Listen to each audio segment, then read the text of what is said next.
Surat traffic police દ્વારા રિક્ષા parking stand માટે એક મહત્વપૂર્ણ નિર્ણય લેવામાં આવ્યો છે. સુરત ટ્રાફિક વિભાગ દ્વારા શહેરના દરેક મુખ્ય ટ્રાફિક જંકશન ઉપર રિક્ષાઓના કારણે ઊભી થતી ટ્રાફિક જામની સમસ્યાઓ ઉકેલવા માટે પોલીસ કમિશનરે મહત્વનો નિર્ણય લીધો છે. ટ્રાફિક પોલીસના સર્વે બાદ હવે આખા શહેરમાં કુલ 315 રિક્ષા પાર્કિંગ સ્ટેન્ડ નક્કી કરવામાં આવ્યા છે. આ અંગે કમિશનરે જાહેરનામું પ્રસિદ્ધ કરી અને વાંધા સૂચનો પણ મંગાવ્યા છે.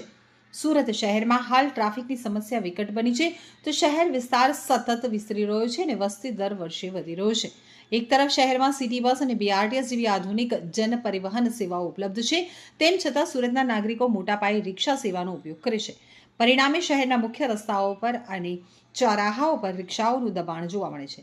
ખાસ કરીને જ્યાં પાર્કિંગ સ્ટેન્ડની સુવ્યવસ્થા નથી ત્યાં તો ટ્રાફિકમાં વધુ અવ્યવસ્થા સર્જાય છે.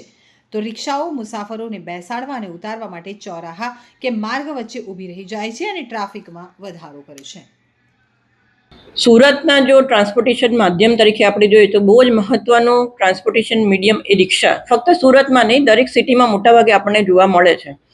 હવે ટ્રાન્સપોર્ટેશન માધ્યમ જે રિક્ષા છે એને ડિસિપ્લિનમાં લાવવા માટે ખૂબ જરૂરિયાત છે અને એવું અમે સુરત શહેરની અલગ અલગ ટ્રાફિક શાખાની ટીમ દ્વારા જ્યાં રિક્ષા સ્ટેન્ડ આપી શકાય એવા છે, જ્યાં લોકોને પણ લાંબા અંતર સુધી ચાલીને જવું ન પડે તેવી વર્ષોથી જે જગ્યાએ રિક્ષાઓ ઊભી રહે છે અને જંકશનોથી 50 મીટર દૂર એવા કુલ 315 રિક્ષા સ્ટેન્ડ આઈડેન્ટિફાઈ કરવામાં આવેલા છે. સુરત શહેર ટ્રાફિક શાખા દ્વારા આવનારા સમયમાં જે જાહેરનામું બહાર પાડવામાં આવ્યું છે 315 સ્ટેન્ડનું, ત્યાં કોર્પોરેશન દ્વારા લોકો સરળતાથી અને રિક્ષાવાળા પણ સરળતાથી સમજી શકે તે માટે પીળા કલરના રિક્ષાના પાર્કિંગ માટેના પટ્ટાઓ અને સાથે સાથે સાઇનેજીસ પણ લગાડવામાં આવશે કે જેમાં કેટલી સંખ્યામાં રિક્ષાઓ ત્યાં ઊભી રહી શકશે એવું દર્શાવેલું હશે અને આ સાઇન બોર્ડ અને આ પટ્ટા મુજબ જ રિક્ષાવાળા એ જગ્યાએ ઊભી રાખે એવો પ્રયત્ન સુરત શહેર ટ્રાફિક શાખા દ્વારા કરવામાં આવશે. લોકોની સગવડતાને ધ્યાનમાં રાખવાની સાથે સાથે રોડ ડિસિપ્લિન પણ જળવાઈ રહે તે અત્યંત જરૂરી છે અને લોકોની સગવડતા પણ જાળવવું ખૂબ જરૂરી છે.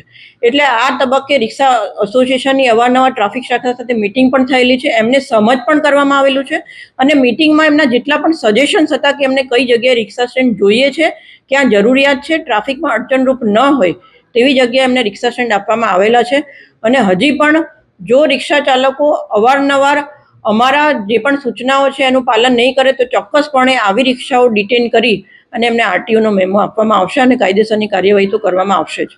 રિક્ષા ચાલકો ઇઝીલી અવેર થઈ જશે, શું લાગે છે?